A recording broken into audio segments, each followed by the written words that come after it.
The weight of small words. I remember the exact moment my husband made me feel small. Not the first time, there had been others, little cuts that I'd learned to ignore. But the one that changed everything. It was a Tuesday evening in September. Our daughter Maya was asleep upstairs, and I was loading the dishwasher when David came home, later than usual. His tie was loose, his face drawn and pale in the kitchen light. I could smell the stress on him, that particular scent of coffee and anxiety that had become familiar over the past months. "Rough day?" I asked, closing the dishwasher door. He dropped his briefcase on the counter with a heavy thud. The Henderson project fell through. They went with a bigger firm. My stomach tightened. The Henderson project was supposed to be their big breakthrough, a luxury residential complex that would have kept the firm running for 2 years. "I'm sorry." "What happened? What happened?" David's laugh was bitter. "We can't compete. We don't have the resources, the reputation, He stopped, running his hands through his hair. "I don't know anymore, Ramina. I thought I knew how to run a business, but maybe I was wrong. This was my opening. I'd been thinking about it for weeks, watching him come home defeated night after night. David, I've been looking at the company's website, and I noticed some things. Your marketing strategy could use some work, and the financial planning." "Oh, here we go." He turned to face me, and something in his expression made my words dry up. "The business expert speaks. I just thought." "You thought what?" "That your degree makes you qualified to run an architectural firm." His voice wasn't loud, but it cut deep. "You studied business 10 years ago, Ramina. You've been home with Maya since she was born. You make dinner and do laundry. That's not the same as understanding what I do." The kitchen felt suddenly cold. Outside, I could hear the wind picking up, rattling the window frames. "I was trying to help," I said quietly. "I know. And I appreciate it, I do. But this is complicated. It's not something you can just fix with theories from textbooks." He softened slightly, perhaps sensing he'd gone too far. "Look, I'm exhausted. I'm going to take a shower." He left me standing there, my hands still damp from the dishes, feeling like a child who'd been patted on the head and dismissed. The degree I'd worked so hard for, the late nights studying, the pride I'd felt walking across that graduation stage, all of it reduced to theories from textbooks. I thought about my mother that night, lying awake while David slept beside me. She'd worked her whole life, raised 3 kids, and told me education was the one thing no one could take away. "Build yourself a foundation," she'd said, "so you never have to depend on anyone's opinion of your worth." But here I was, my foundation cracking. The next morning, I dropped Maya off at kindergarten and drove past David's office without planning to. Mitchell and Associates occupied the 2nd floor of a renovated warehouse with big windows that flooded the space with light. I'd been there for Christmas parties and company picnics, always as David's wife, never as someone with something to offer. I pulled into a coffee shop across the street and sat by the window, watching people come and go from the building. A young woman with a portfolio under her arm. An older man in a suit. The mailman. Normal people doing normal work while I sat here drinking lukewarm coffee, wondering when I'd become so invisible. My phone buzzed. A text from David. "Forgot to say good morning. Love you." I stared at those words. Did he love me? Or did he love the version of me that kept his home running smoothly and didn't challenge him? Cracks in the foundation. 3 weeks later, Marcus called me. That IT was unusual enough that I almost didn't answer. Marcus and I were friendly but not close. He was David's friend, his partner, part of the world I'd stepped away from when Maya was born. "Ramina, I hope this isn't overstepping," he said without preamble. "But I need to talk to you about the firm." My heart began to pound. Is David okay? Physically, yes. But Ramina, the business is drowning. We're 3 months away from closing our doors, maybe less. David won't admit how bad it is, and I don't know what else to do. I sat down on the couch, my legs suddenly weak. 3 months. We've lost 4 major clients this year. 2 of our best architects left for competitors. We're hemorrhaging money, and David keeps saying we just need one big project to turn it around. But Marcus's voice cracked slightly. "I have kids, Ramina. I can't go down with this ship. Why are you telling me this?" There was a long pause. "Because David mentioned once years ago that you had a business degree. And because I've watched you at company events, the way you see things, connect dots. You're smart, Ramina. Smarter than David gives you credit for." Those last words settled into my chest like stones. I know it's a lot to ask, Marcus continued, and maybe you don't want anything to do with this. But I thought you should know the truth. Whatever happens, it's going to affect you and Maya too. After he hung up, I sat in the silence of our house. Through the window, I could see the neighbor's maple tree dropping its leaves, carpeting the yard in red and gold. Everything was changing, dying, transforming into something else. That night, I waited until Maya was asleep before I approached David in his home office. He was staring at his computer screen, the blue light casting shadows under his eyes. Marcus called me today, I said from the doorway. David's shoulders stiffened. What did he say? That you're 3 months from bankruptcy. He spun around in his chair, anger flashing across his face. He had no right. I'm your wife, David. I have every right to know if we're about to lose everything. We're not going to lose everything. I'm handling it. How? By pretending it's not happening. My voice was rising despite my efforts to stay calm. I could help. I know you don't think much of my degree, but I studied exactly this kind of thing. Financial recovery, business strategy. Ramina, stop. He stood up, and I could see the exhaustion in every line of his body. I know you want to help, but this is my company. My failure. I need to fix it myself. Even if that means dragging Marcus down with you? Even if it means Maya loses her stability. His face crumbled, and for a moment I saw past the ego to the frightened man underneath.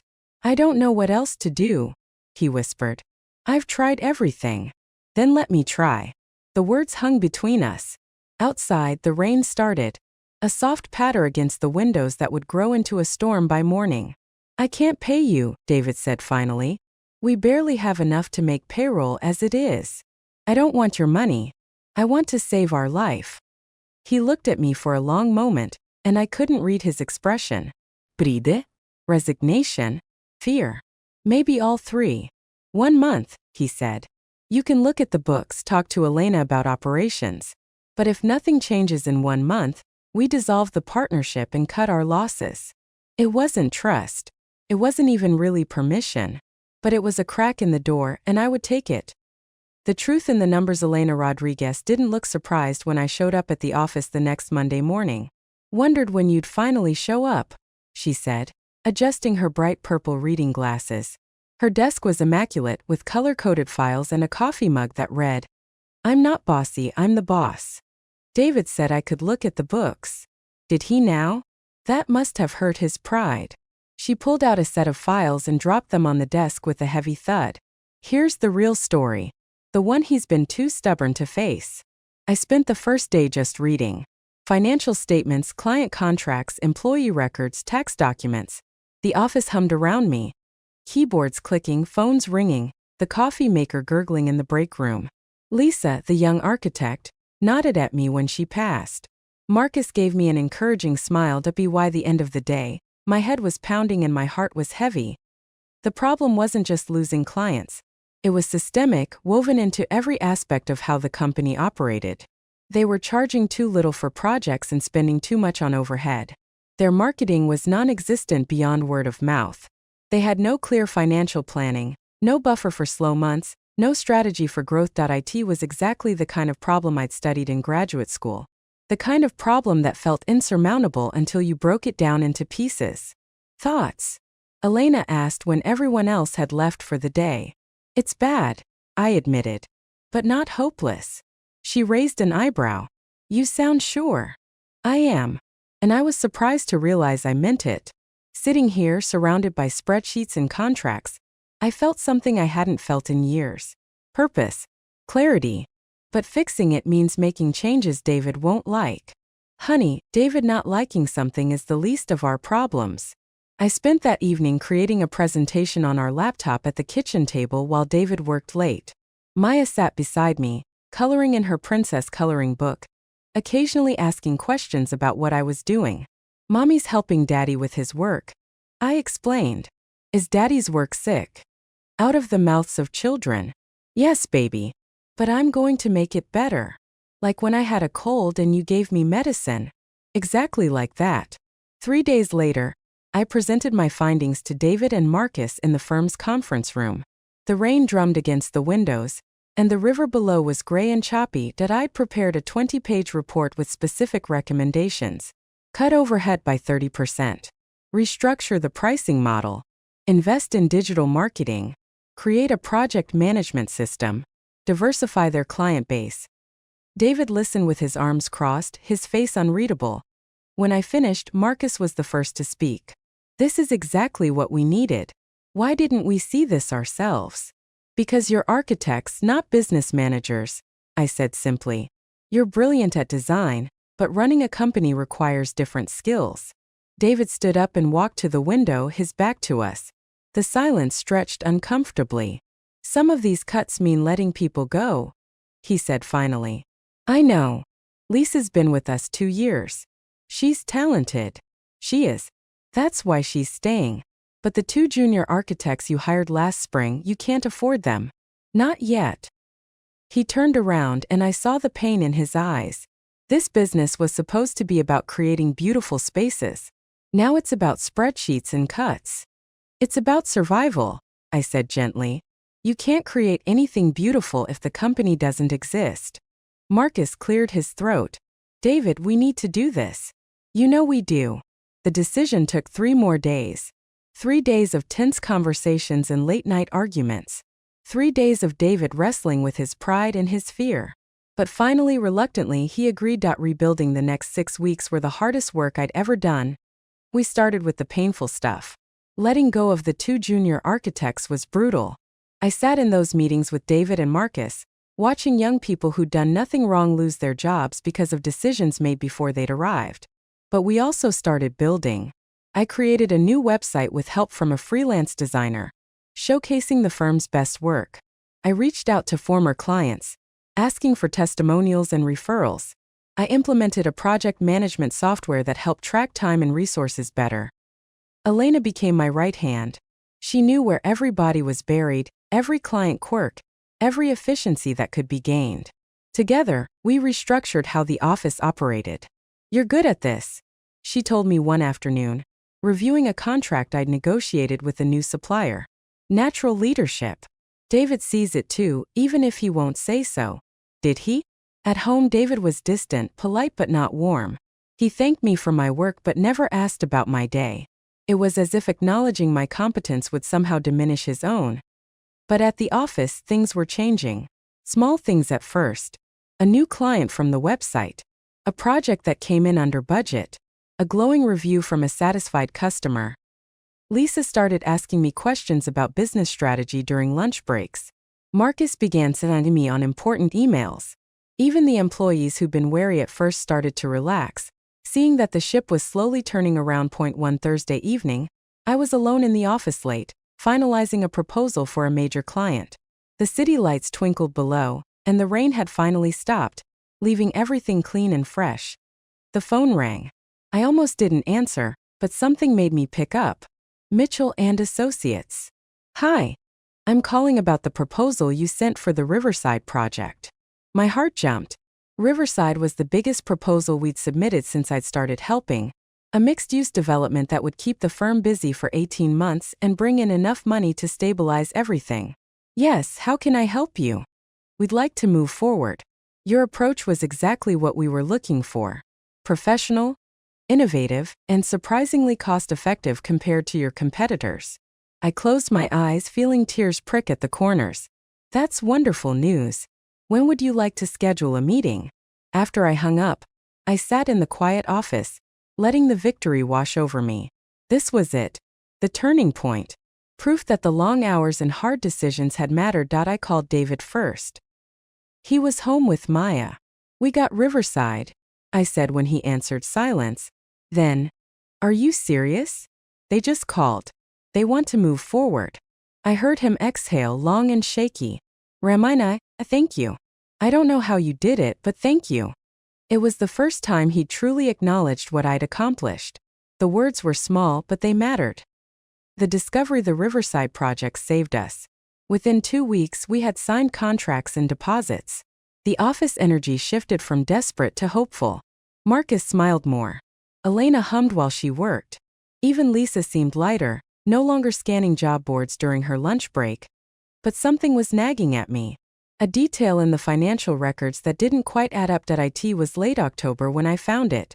I was reconciling the accounts, preparing quarterly reports, when I noticed a series of transfers from the company account to a personal account I didn't recognize. They were small enough to miss individually, a few hundred here, 1,000 there. But together over 2 years they added up to nearly $80,000. My hands started shaking. Please, I thought. Please let this be a mistake. I spent the next day tracing the transactions.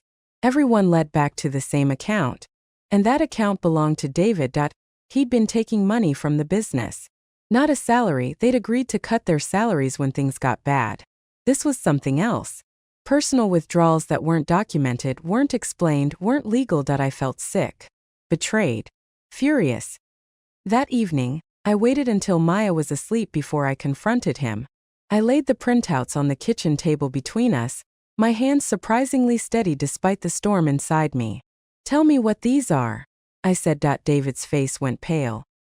He picked up the papers and I watched the color drain further as he read. It's not what it looks like. It looks like you've been stealing from your own company. From Marcus. From the employees who've stayed loyal to you. I wasn't stealing. I was borrowing. Without telling anyone.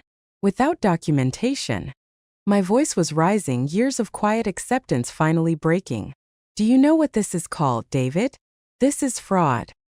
He slumped in his chair, suddenly looking decades older. I know, and I'm not proud of it. But 2 years ago, when things started getting bad, I didn't know what else to do. My father needed surgery, and we didn't have the savings. Then Maya's school tuition was due, and the house needed a new roof, and I kept thinking I'd pay it back as soon as things turned around. But they didn't turn around. They got worse. Yes. His voice cracked. And I was too ashamed to tell you. Too afraid you'd see what a failure I was. I sat down across from him, feeling the weight of this revelation settle over both of us. The man I'd married, the man who'd mocked my degree and dismissed my ideas, had been drowning and too proud to ask for help. Marcus doesn't know. I asked. No. No one knows except you. The rain started again, soft against the windows. I thought about all the choices that had led us here. His pride. My silence. The small cruelties and large betrayals that had accumulated like sediment in a river. This could destroy everything, I said quietly. Everything we've worked to rebuild. I know. You need to tell Marcus. Tonight. David's head snapped up. Ramina if he finds out. He deserves to know. And we need to figure out how to make this right. Together. The word together hung in the air. It was a choice I realized. I could walk away, let him face the consequences alone, protect myself and Maya. Or I could stay and help him navigate the mess he'd created. It would have been easier to leave. Simpler. Cleaner. But marriage, I was learning, wasn't about easy choices. Consequences and choices. Marcus took it better than I expected, which is to say he didn't throw anything or quit on the spot. But the betrayal was written all over his face as we sat in David's home office that night. The financial records spread between us like evidence at a crime scene. 2 years, Marcus said, his voice flat. 2 years you've been lying to me. I was going to pay it back, David said miserably. With what money? We've been bleeding out, David. While you were taking company funds for personal use, I was missing my kids' soccer games, working 70-hour weeks, trying to save a business that you were sabotaging. I know. You're right. Everything you're saying is right. Marcus turned to me. Did you know? I found out today, I said. That's why I called you. He nodded slowly, then stood up and walked to the window, his reflection ghostly in the dark glass. The silence stretched for so long, I thought he might leave without another word. Finally, he spoke. Here's what's going to happen. David, you're going to sign over majority control of the company to me. You'll stay on as creative director, but you won't make any business decisions without my approval. And you're going to pay back every cent you took, even if it takes the rest of your life. Marcus, I'm not finished. He turned around, and his eyes were hard. Ramina, I want you to stay on as chief operating officer, full-time with a real salary. You've proven you can run this business better than either of us. We need you. My breath caught. I have Maya. I can't work full-time. We'll figure it out. Flexible hours. Work from home when you need to. But I need someone I can trust, and right now, that's you, not him. He pointed at David.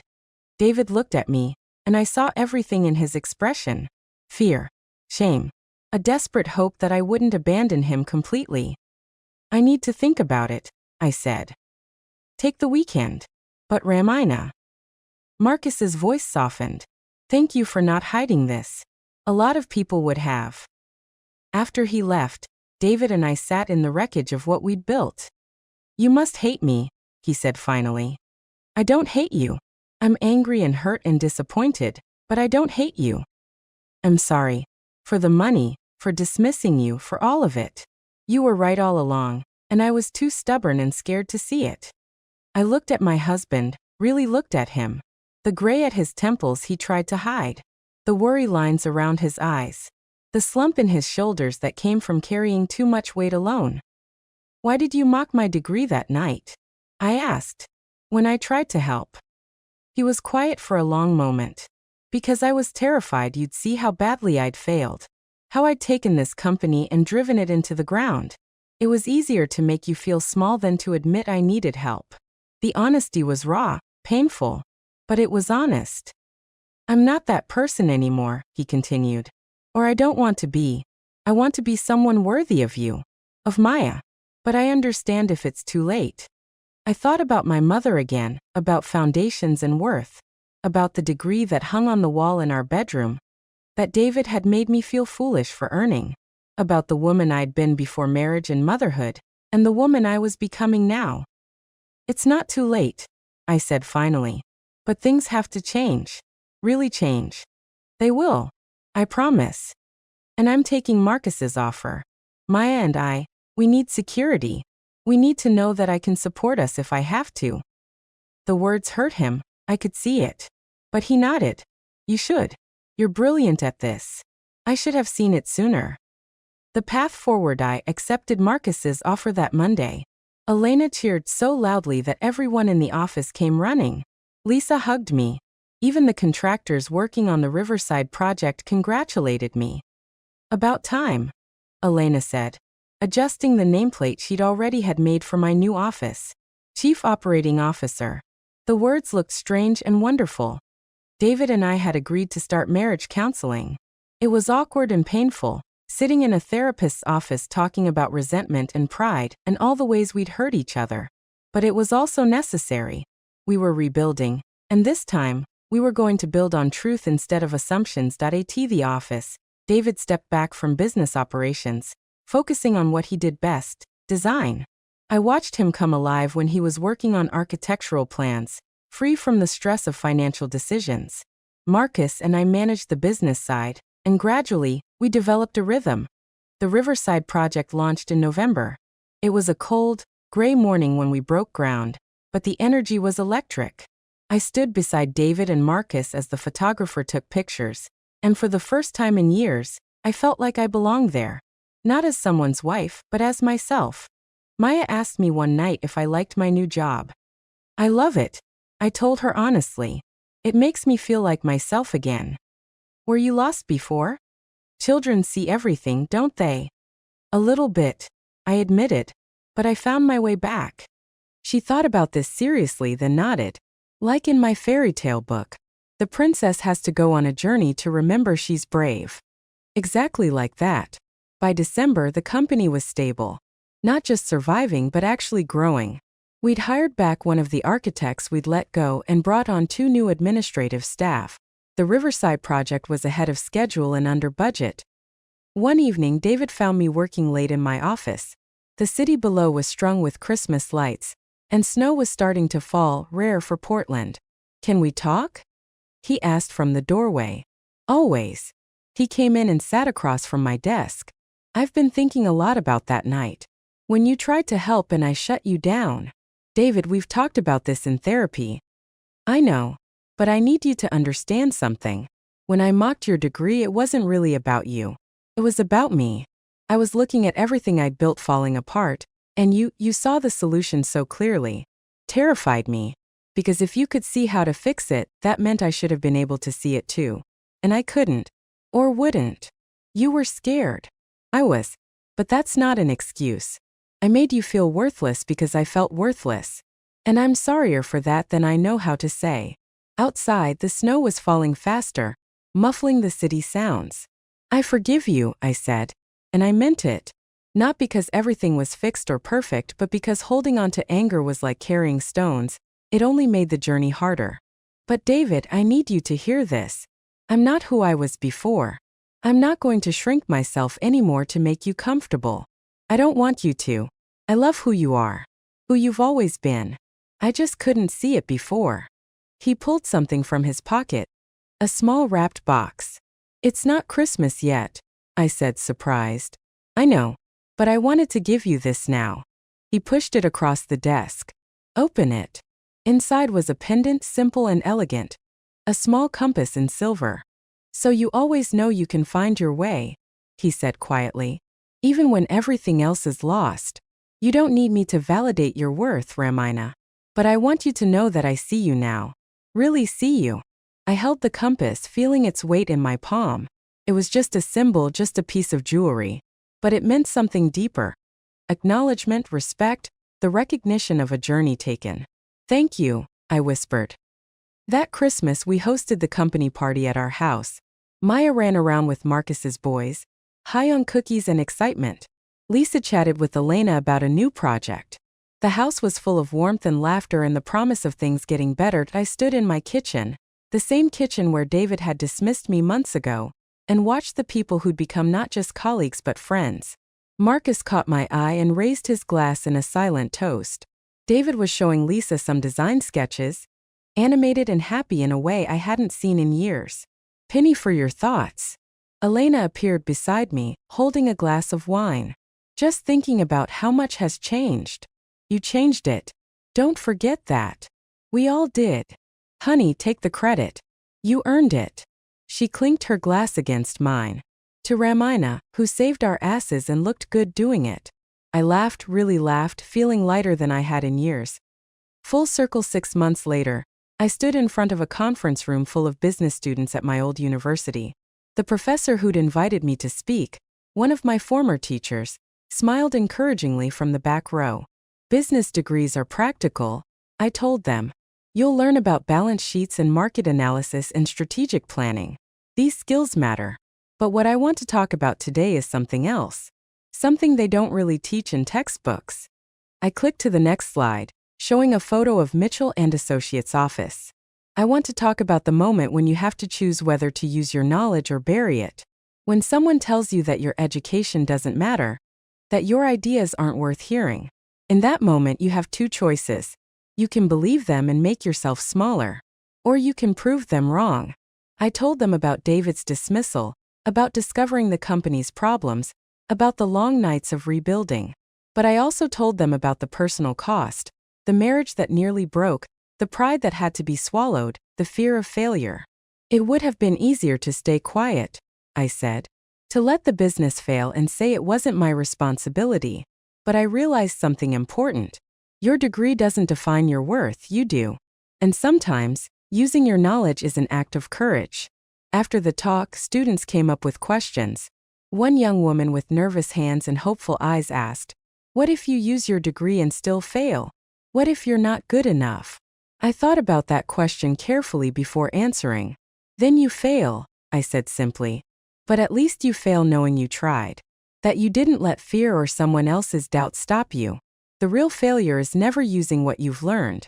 Never taking the chance to see what you're capable of. She nodded, looking slightly less nervous. That evening, I drove home through Portland's spring rain, thinking about journeys and destinations. The company was thriving now. David and I had learned to be partners again in business and in life. Marcus had become not just a colleague but a genuine friend. And I had discovered something I'd forgotten, that I was capable of more than I'd allowed myself to believe. When I got home, Maya was at the kitchen table doing homework, and David was cooking dinner. He'd gotten better at that, among other things. Sharing responsibilities, asking for help, acknowledging when he didn't have all the answers. "How was the talk?" he asked. "Good," Scary but good. You should do more of them. You're good at inspiring people. Maya looked up from her math worksheet. Mommy, I want to be like you when I grow up. My heart squeezed. What do you mean, baby? I want to be brave and smart and help people. I knelt down beside her chair, brushing her hair back from her face. You can be anything you want to be. Don't ever let anyone tell you differently. Not even people who love you. She nodded seriously, then returned to her math. David caught my eye across the kitchen, and we shared a look of understanding. We'd come so far from that night when he'd dismissed my degree, not because the journey was easy, but because we'd both been willing to change. Later that night, after Maya was asleep, I stood at my bedroom window, looking out at the city lights. The compass pendant hung around my neck, cool against my skin. In my hand, I held my degree, the one I'd taken down from the wall when I started working at the firm, wanting to hang it in my office instead that I'd earned this piece of paper 10 years ago. But its real value wasn't in the knowledge it represented. It was in the reminder that I had the skills, the intelligence, and the courage to save not just a failing business but also a failing marriage. And most importantly, a failing belief in myself. My husband had mocked my degree once. He'd made me feel small and invisible and worthless. But in the end, that degree, and more importantly the woman who'd earned it, had saved us all. Not because education gave me power over him, but because it gave me power over my own story. The power to choose who I would be. The power to prove that I was never as small as anyone tried to make me feel. And that power? No one could ever take it away. I looked at my reflection in the dark window. Stronger, surer, more myself than I'd been in years. Outside, the rain fell softly, washing the streets clean. And inside, I was finally truly home.